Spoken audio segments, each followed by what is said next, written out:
በአንድ ትንሽዬ ከተማ የሚኖሩ ባልና ሚስቶች ነበሩ። አንድ ልጅም ነበራቸው። በኑሯቸው ደስተኛ ስላልነበሩ ድሆችም ስለነበሩ ባልየው ከከተማ ወጣ ብሎ ለመስራት ወሰነ። ከከተማው ሞቶ ለ16 ዓመት ያክል ሰራ። ከሰራ በኋላ ወደ ቤተሰቦቹ ለመመለስ ወሰነ። ወደ ቤተሰቦቹም ለመመለስ ከአሰሪው ገንዘቡን ጠየቀ። አሰሪውም በተለያየ ነገር ገንዘቡን ቆርጦበት ስለነበረ 3000 ብር ብቻ እንዳለው ነገረውና 3000 ብሩን ብቻ ሰጠው። ሰውየው ምንም አላለም ነበር። በመንገድ ላይ እየሰራ ወደ ቤተሰቦቹ ለመመለስ ወሰነ። ከዛም በኋላ መንገዱን ጀመረ። ይሄድ እያለ በእድሜ ገፋ ያሉ አንድ ትልቅ አዛውንት ሽማግሌ በመንገዱ ላይ አገኘ። ያ ሽማግሌ ልጄ ሆይ 3 ምክሮችን ልምከርህ፣ ነገር ግን ለእነዚህ 3 ምክሮች 3000 ብር ትሰጠኛለህ አሉት። እንዲህ ለምክር ብዬ 3000 ብር አላቸው። የሚጠቅምህ ይሆናል አሉት። ከዛም የመጀመሪያውን ምክር ለመስማት 1000 ብር ከፈለ። የመጀመሪያውን ምክር አቋራጭ ነው ብለህ በማታውቀው መንገድ አትሄድ ነበረ። ከዛም አቋራጭ ነው ብለህ በማታውቅበት መንገድ አትሄድ ብለው መከሩት። ይሄ ብቻ ነው ምክሩ አለ። አዎ፣ ሁለተኛውን ምክር እንድመክርህ ከፈለክ 2,000 ብር አምጣ አሉት። 2,000 ብር ከፈለ። ሁለተኛው ምክር ደግሞ በማያገባህ ነገር አትግባ የሚል ምክር ነበረ። ሰውየውም እየተገረመ እንዴት ለዚህ 1000 ብር አሁንም ልከፍል ነው ብሎ ከዛ ምክሩን አዳምጦ በሶስተኛው ደግሞ 3,000 ብርም ከፈለ። ሶስተኛው ምክር ደግሞ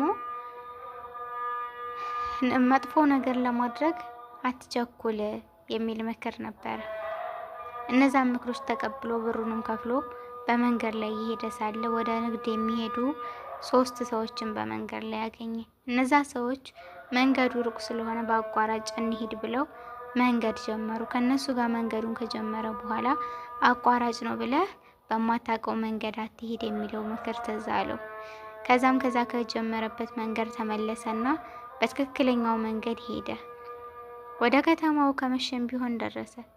ከደረሰ በኋላ በዛ በአቋራጭ መንገድ የሄዱ ሰዎች አደጋ ደርሶባቸው እንደሞቱ ሰማ ማለት ነው። ከዛም ማደሪያ ያጣና በየቤቱ አንኳኳ። ነገር ግን ሊያሳድሩት አልቻሉም ነበረ። ሌላ ቦታ አንኳኳና እዚህ ቤት ሂድና አንኳኳ፣ ገብተህም እደር፣ ነገር ግን እዚህ ቤት የገባ ሰው ማንም ሰው ወጥቶ አያውቅም ብለው መከሩት። ከዛም በኋላ እዛ ቤት አንኳኳ። ካንኳኳ በኋላ ከፈተለት።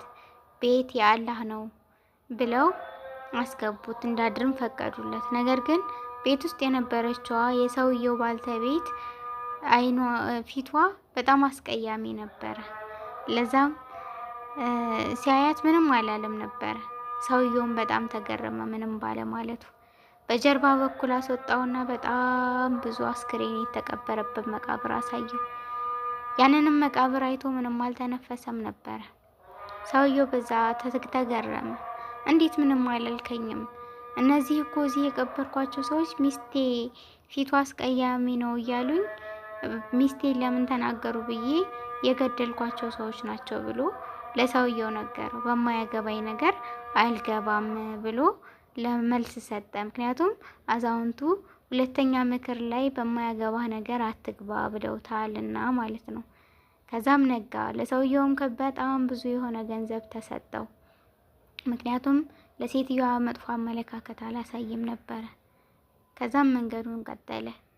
ወደ ሚስቱና ወደ ቤተሰቦቹ ጋር እየተመለሰ ቤቱም ደረሰ። ቤቱ ከደረሰ በኋላ ሚስቱ ከሁለት ወንዶች መሀል ተኝታ አገኛት። ከዛም በኋላ በጣም አዘነ። ሊገላቸውም ፈለገ። ነገር ግን ከመግደሉ በፊት መጥፎ ነገር ለማድረግ አትቸኩል ብለው የመከሩት ሽማግሌው ትዝ አለው። ሶስተኛው ምክር። ከዛም ውጭ ላይ ተኛ። ሴትዮዋም እንደነቃች ብድግ ስትል ባሏ መጥቶ አገኘችው። ከዛም አቀፈችው በናፍቆት። እነዛ ሁለት ወንዶችን ስላየ እሱ ተቀይሞ ስለነበረ እንደናፈቀ ሰው አላቀፋትም ነበረ። ነገር ግን ሁለቱ ልጆች እንደተነሱ አባታችሁ እኮ ነው እቀፉት አለቻቸው።